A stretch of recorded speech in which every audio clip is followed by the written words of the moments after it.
Asri Gunawan kembali bersama Anda di Berita Utama. Mulutmu harimaumu, peribahasa itu benar adanya.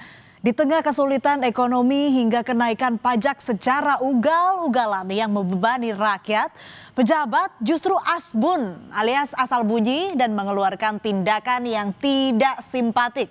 Gaya komunikasi pejabat yang tidak tepat menuai kecaman dari masyarakat. Mulai dari melontarkan perkataan yang kurang elok hingga perilaku yang empati memancing kemarahan rakyat. Padahal digaji dari pajak rakyat. Tapi kok malah membebani dan mengolok-olok rakyat? Akhirnya saudara, masyarakat turun ke jalan berunjuk rasa menyampaikan keresahan mereka secara masif di sejumlah daerah di Indonesia.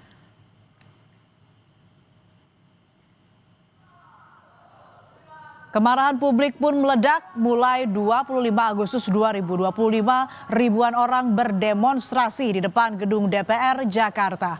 Mereka memprotes pemberian tunjangan fantastis bagi anggota DPR. Mereka menolak aksinya dibubarkan karena berharap ada pimpinan atau anggota dewan yang terhormat menemui mereka. Tetapi anggota dewan justru tidak berada di kantor dan memilih bekerja dari rumah alias work from home.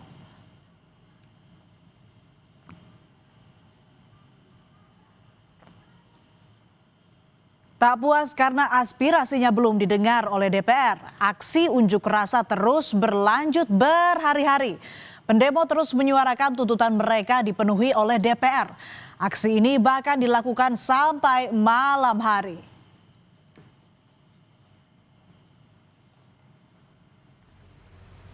Demo terkait tunjangan fantastis anggota DPR ternyata meluas sampai ke berbagai daerah. Di Bandung, unjuk rasa di depan gedung DPRD Provinsi Jawa Barat berlanjut hingga Sabtu malam 30 Agustus. Meski hujan, pengunjuk rasa tetap bertahan di depan gedung DPRD. Polisi memperketat pengamanan mengantisipasi unjuk rasa tak diwarnai tindakan anarkistis.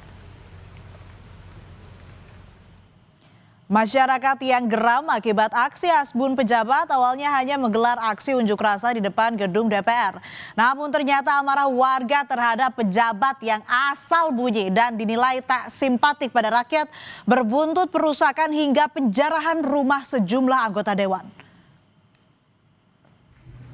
Yang menjadi sorotan utama masyarakat adalah Ahmad Sahroni. Sampai-sampai rumah milik anggota DPR RI Ahmad Sahroni di Tanjung Priok, Jakarta Utara didatangi massa. Warga yang awalnya hanya berkumpul di depan rumah kemudian memaksa masuk. Massa kemudian merusak mobil dan mengambil sejumlah barang yang berada di rumah politisi Partai Nasdem ini.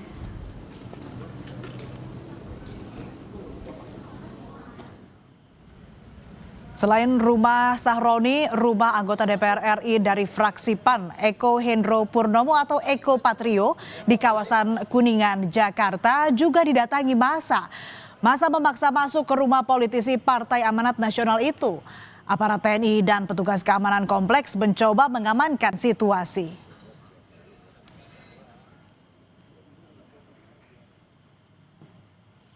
Rumah Uya Kuya di Durensawit, Jakarta Timur porak-poranda akibat didatangi massa. Sejumlah barang berserakan di lantai. Perabotan di rumah Uya pun tak tersisa diambil oleh massa. Tak hanya itu, massa juga merusak sejumlah bagian di rumah politisi Partai Amanat Nasional ini.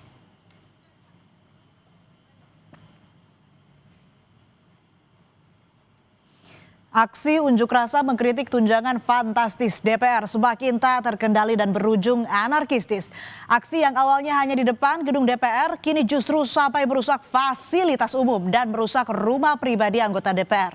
Presiden Prabowo Subianto memerintahkan Kapolri Jenderal Listio Sigit Prabowo dan Panglima TNI Jenderal Agus Subianto mengambil langkah tegas terhadap aksi unjuk rasa yang melakukan perusakan. Kepada pihak kepolisian dan TNI, saya perintahkan untuk mengambil tindakan yang setegas-tegasnya terhadap segala macam bentuk pengerusakan fasilitas umum, penjarahan terhadap rumah individu ataupun tempat-tempat umum atau sentra-sentra ekonomi. Selain tunjangan fantastis anggota DPR, kata-kata kurang elok membuat masyarakat marah. Ahmad Sahroni menggunakan ungkapan yang merendahkan saat menjawab kritik. Selain Sahroni, Nafa Urbah juga menyampaikan pernyataan kontroversial saat menanggapi tunjangan rumah sebesar 50 juta rupiah. Saat itu Nafa menyebut jika dirinya kerap terjebak macet dalam perjalanan dari Bintaro ke Senayan.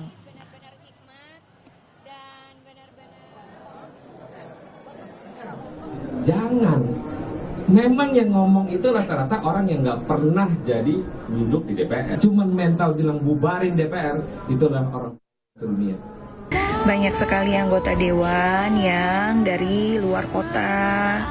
Maka dari itu banyak sekali anggota dewan yang kontrak di dekat Senayan supaya memudahkan mereka untuk ke DPR, ke kantor. Saya aja yang tinggalnya di Bintaro, itu macetnya tuh luar biasa. Nah kan, karena kata-kata kurang elok terhadap masyarakat dan pernyataan kontroversial saat menanggapi tunjangan rumah sebesar 50 juta rupiah yang dinilai menyakiti hati masyarakat, membuat Ahmad Sahroni dan Nafa Urbah dinonaktifkan sebagai anggota DPR RI oleh Partai Nasdem. Ahmad Sahroni dan Nafa Urbah resmi dinonaktifkan terhitung sejak 1 September 2025. Dalam perjalanan mengemban aspirasi masyarakat, ternyata ada pernyataan dari para wakil rakyat, khususnya anggota DPR RI dari fraksi Partai Nasdem yang telah menyinggung dan mencederai perasaan rakyat. Dan hal tersebut merupakan penyimpangan terhadap perjuangan Partai Nasdem. Dihitung sejak Senin 1 September 2025, DPP Partai Nasdem menonaktifkan Saudara Ahmad Sahroni dan Nafa Urbah sebagai anggota DPR RI dari fraksi Partai Nasdem.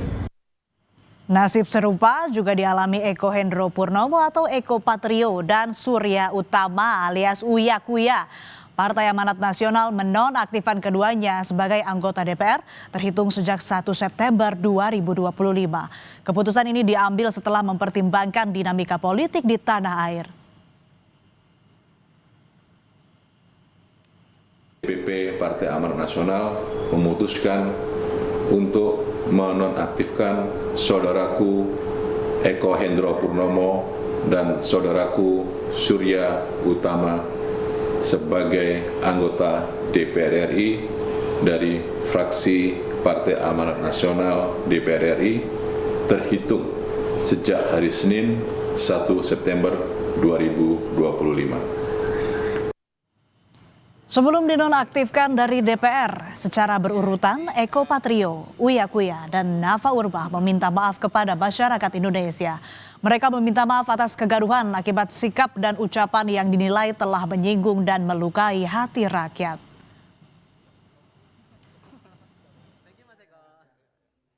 Menyampaikan permohonan maaf yang sedalam-dalamnya kepada masyarakat atas keresahan yang timbul. Tidak sedikit pun terbesit niat dari saya untuk memperkeruh keadaan. Tentunya ke depan saya akan lebih berhati-hati dalam bersikap. Saya minta maaf sedalam-dalamnya sekali lagi dari hati saya yang paling dalam. Mudah-mudahan ke depannya ini menjadi introspeksi yang sangat berarti buat saya. Meminta maaf yang sebesar-besarnya atas setiap perkataan yang keluar dari mulut saya yang menyakiti hati masyarakat Indonesia. Ternyata tak hanya Sahroni, Nafa Urbah, Uya Kuya, dan Eko Patrio saja yang dinonaktifkan partainya. Partai Golkar ternyata juga menonaktifkan Adis Kadir sebagai anggota DPR terhitung mulai Senin 1 September 2025. Keputusan ini diambil menyusul pernyataan Adis Kadir soal tunjangan fantastis DPR yang dinilai tidak peka dan memantik amarah rakyat.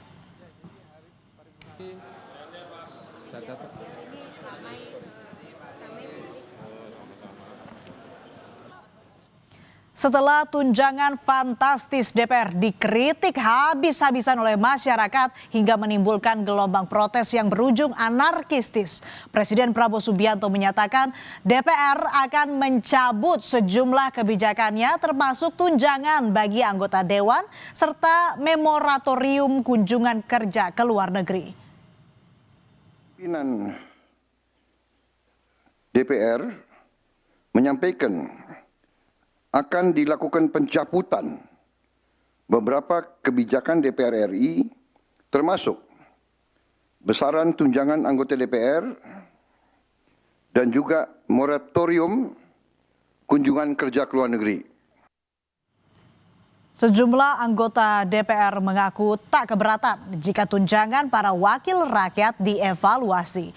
Anggota DPR dari fraksi PDI Perjuangan Rieke Diah Pitaloka bilang tak mempermasalahkan tunjangan fantastis dihapus. Sementara Ketua Fraksi Demokrat Edi Baskoro Yudhoyono ingin mengevaluasi tunjangan DPR. Yang rumah itu akhirnya udah nggak ada ya. Stop Di Oktober 2025 teh. Iya, ini baru di Agustus teh. Ya karena penganggaran itu setahun. Ya sila, udah menurut saya udahlah mau dihapus dari hari ini juga kalau buat saya nggak masalah. Tapi please mari kita suarakan untuk segera benahin data dasar. Saya mengusulkan juga yang penting. Dan aspirasi? Ya data dasar semua. Kalau ada data dasar nanti bisa dihitung dengan problematika rakyat yang kita miliki di daerah pemilihan kita. Betulkah perlu ada anggaran sebesar itu? Betul, kami setuju, kami sepakat bahwa segala sesuatu yang berkaitan dengan keuangan negara harus benar-benar digunakan untuk kepentingan rakyat.